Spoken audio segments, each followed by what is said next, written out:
தந்தை, மகன், தூய ஆவியின் பெயராலே ஆமேன்.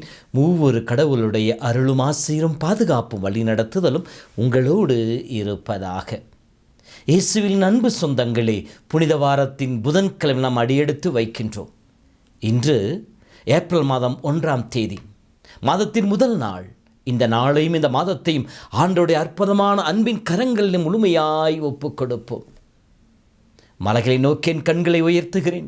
எனக்கு உதவி எங்கிருந்து வரும்? விண்ணையும் மண்ணையும் உண்டாக்கின ஆண்டோடமே இருந்து எனக்கு உதவி வரும் வார்த்தையின் பிரகாரம் இயேசுவிடமிருந்தே, நம் தெய்வத்திடமிருந்து நமக்கு எல்லா கிருபைகளும் வருகின்ற நம்பிக்கையில் இந்த மாதத்தையும் இந்த மாதத்தில் நம் குடும்பத்தையும், குடும்ப உறவுகளையும், குடும்பத்தில் இருக்கின்ற முயற்சிகளையும் எல்லாவற்றையும் ஆண்டவர் கரங்களில் ஒப்புக் கொடுத்து, தெய்வமே உம்முடைய வல்லமையான கரத்தால் ஆசீர்வதி.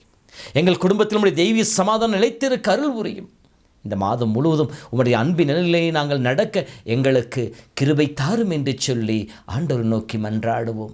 இறை துணையோடு ஆண்டவர்கள் நம்மை ஒப்புக் கொடுக்கின்ற பொழுது திருப்பால் வரிகள் சொல்வதை போல, உன் வழிகளை ஆண்டவர் ஒப்படைத்து விடு, அவரையே நம்பியிரு, அவர் நீ விரும்புகின்ற காரியங்களை செய்து முடிப்பென்ற வார்த்தையின் பிரகாரம் ஆண்டவர் கரங்களை உங்களை ஒப்புக் கொடுக்கின்ற பொழுது இந்த மாதம் முழுவதும் உங்கள் உள்ளத்திற்கு ஏற்ற ஆசீர் நாட்களாக இறைவன் மாற்றிக் கொடுப்பாராக.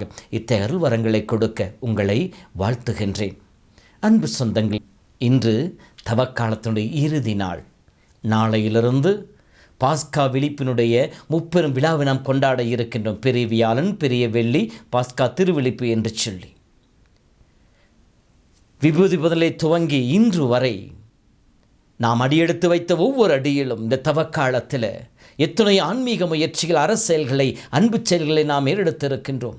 அருட்சாதனம் வழியாக ஆண்டவரோடும் அயலோடும் இணைந்து இறை அனுபவத்தை பெற்றிருக்கின்றோம். இயேசுவின் பாடுகளை தியானித்து அதன் வழியாக நம் பாவங்களுக்கு மன்னிப்பையும் புது வாழ்விற்கான கிருபைகளையும் பெற்றுக்கொண்டிருக்கின்றோம். இப்படி இந்த தவக்காலத்தினோடு இணைந்து இறை பாடுகளின் வழியாக இறை அனுபவத்தை பெற்றுக்கொண்டிருக்கிற நமக்கு இன்றைய வார்த்தையின் வழியாக சொல்லப்படுகின்ற ஆசீர்வாதம் என்னென்றால், நம் அருகிலே இருக்கின்றவராக நம் தேவன் இருக்கின்றார். நம் தேவன் எங்கோ தொலைவில் இல்லை, விண்ணகத்திலே வீற்றிருந்து நம்மை பார்க்கின்ற தேவனாக இல்லை, மாறாக நம் அருகிலே நம்மோடு வாழ்பவராக இருக்கின்றார். அதைத்தான் இம்மானுவேல், கடவுள் நம்மோடு வாழ நம்மை தேடி வந்த நிகழ்வு. அதைத்தான் இன்றைய துன்புறும் ஊழியன் பற்றிய 3வது கவிதையில் எஸ்ஐ இறைவாக்கின் வழியாக இறைவன் நமக்கு சொல்லி காட்டுவது, ஆண்டவர் நம் அருகிலேயே இருக்கின்றார். எதற்காக நம் அருகிலே இருக்கின்றார்? நாம் செய்வதையெல்லாம் கண்காணித்து கொண்டிருப்பதற்காக இல்லை, மாறாக நமக்கு துணை புரிவதற்காக. உன் பலவீனத்தின் பலன் செயல்படும் என்று சொன்ன கடவுள் நாம் தடுமாறுகின்ற பொழுது, நாம் சோர்ந்து போகின்ற பொழுது நமக்கு பலன் தடுவதற்காக நம் அருகிலே இருக்கின்றார். நம்மை திடப்படுத்துவதற்காக, சோர்ந்து போகாமல், அவமானத்தை சந்திக்கின்ற பொழுது நாம் தளர்ந்து போகாமல், எதிர்வருகின்ற எல்லா விதமான இக்கட்டுகளையும் எதிர்த்து போராடுகின்ற பலன் தந்து நம்மை ஆற்றுப்படுத்துவதற்காக, நமக்கு துணை புரிவதற்காக நம் ஆண்டவர் நம் அருகிலேயே இருக்கின்றார். தள்ளாடும் முழங்கால்களை உறுதிப்படுத்துங்கள், தளர்வுற்ற கைகளை திடப்படுத்துங்கள் சொன்ன கடவுள் நம்மை திடப்படுத்த, நம்மை உறுதிப்படுத்த நம் அருகிலே இருக்கின்றார்.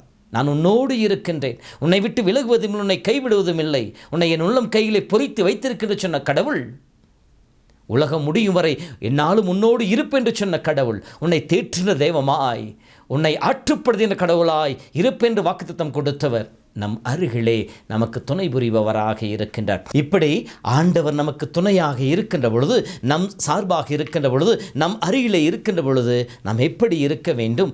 நமக்கு வருகின்ற எதிர்ப்புகளை, ஏமாற்றங்களை கண்டு விசுவாச வாழ்வில் நாம் உறுதியாக இருக்கின்ற பொழுது, எதிர்படுகின்ற தடைகளை கண்டு நாம் சோர்ந்து போய்விடக்கூடாது. அதைத்தான் சொல்வது, நான் கிளர்ந்தெழவில்லை, எனக்கு எதிராக எழுகின்ற செயல்பாடை கண்டு நான் சோர்ந்து போய்விடவில்லை, தளர்ந்து போய்விடவில்லை, விலகிச் செல்லவும் இல்லை, அதை நான் தவிர்த்து விட்டு செல்லவும் இல்லை, மாறாக என்னையே நான் கையளித்தேன். காரணம், நான் அவமானத்திற்கு ஒருபோதும் உட்படுத்தப்படுவது இல்லை. திருப்பாடல் 34:5. ஆண்டவர் நோக்கி பார்த்தோர் மகிழ்ச்சியால் மெலிந்தனர், அவர்கள் முகம் அவமானத்திற்கு உள்ளாக்கப்படுவதில்லை என்று சொல்லப்படுகின்றது. ஆண்டவரை நம்பி அவர் துணையோடு நாம் இருக்கின்ற பொழுது கடவுள் நம் சார்பாக இருப்பார், நமக்கு துணையாக இருப்பார். நான் ஒருபோதும் இகழ்ச்சிக்கு உள்ளாக்கப்படுவதில்லை, நான் இகழ்ச்சிக்கு அவமானத்திற்கு உள்ளாக்கப்படுவதில்லை. காரணம், கடவுள் எனக்கு துணையாக இருக்கிறார். மிகச்சிறந்த உதாரணம் தாவீது. கோலியாத்து தாவீது கற்களோடு கவனோடு வருகின்ற பொழுது அவரை இகழ்ச்சியாக பார்ப்பான். அவனை நாயை அடித்துக் கொள்வதை போல அவனை அடித்துக் கொள்வேன் என்று சொல்லி, வானத்து பறவைகளுக்கு இரையாக போடுவேன் என்று சொல்லி ஒரு இகழ்ச்சியோடு அவமானத்தோடு அவனை பார்ப்பார். ஆனால் ஆண்டவர் தாவீதோடு இருந்ததினாலே கோலியாத்தை வென்றெடுத்தார். அங்கே தாவீதற்கு வெற்றியை கொடுத்தார். அங்கே தாவீது அவமானம் அடையவில்லை, இகழ்ச்சி அடையவில்லை. நம்முடைய வாழ்விலும் கடவுள் நம் அருகிலே நம்மோடு இருப்பதை உணர்ந்தோமெனில் நாமும் ஒருபோதும் அவமானத்திற்கு உட்படுத்தப்படுவதில்லை, இகழ்ச்சிக்கு உட்படுத்தப்படுவதில்லை. நம்பிக்கையோடு இருப்போம். மேலும் இப்படி நம்ம இகழ்ச்சிக்கு உள்ளாக்காத கடவுள், அவமானத்துக்குள்ளாக்காத கடவுள் நம்முடைய செவிகளை திறக்கின்றார். எதற்காக? இறைவனுடைய செய்தியை கேட்பதற்காக. இறை செய்தியை கேட்டு அதை நாம் உள்ளத்தில் இருத்துகின்ற பொழுது நம்முடைய உள்ளம் திறக்கப்படுகின்றது, நம்முடைய அகம் திறக்கப்படுகின்ற பொழுது அந்த அகத்திலிருந்து வருகின்ற வார்த்தைகள் வெளிப்படுவதற்காக நம் நாவின் கட்டுகள் அகற்றப்படுகின்றன. இவ்வாறு நம்முடைய செவி திறக்கப்பட்டு நம் நாவு திறக்கப்படுகின்ற பொழுது நாம் அறிவை பெற்றவர்களாக மாறுகின்றோம். அறிவு கண்களும் திறக்கப்படுகின்றன. இவ்வாறு திறக்கப்படுகின்ற பொழுது நாம் பிறருக்கு இயேசுவை அறிவிப்பவர்களாக மாறிவிடுகின்றோம். இயேசுவை பிறருக்கு எடுத்துச் செல்பவர்களாக நாம் மாறுகின்றோம். இத்தகைய ஆசீர்வாதத்தை தான் நம் அருகிலே இருக்கின்ற கடவுள், நம்மோடு இருக்கின்ற கடவுள், நமக்கு துணையாக இருக்கின்ற கடவுள் நமக்கு கொடுக்கின்ற மிகப்பெரிய ஆசீர்வாதமாய் அருள் வரமாய் இருக்கின்றது.